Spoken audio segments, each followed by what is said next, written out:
সেদিন আমার মাদ্রাসার এক ছেলে উর্দু জামাতের আমাদের মাদ্রাসা থেকে নুরানি নাজেরা হেফস করছি ডাক্তারখানায় ঢুকছে।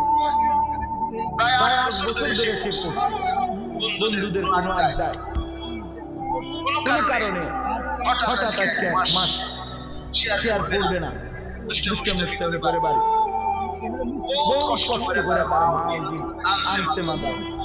তো উস্তাদ আমার কাছে নিয়ে আইছে, বলছে হুজুর ওর মা কাঁদতেছে অফিসে,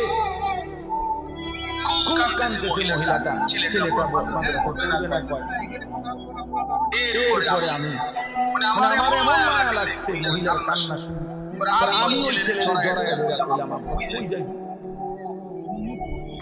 আল্লাহর ছেড়ে যাইবে কোথা, এই মালিকের জন্য ছেড়ে যাইবে। 7 আসমানের ওই মাথা গেলেও তো আল্লাহ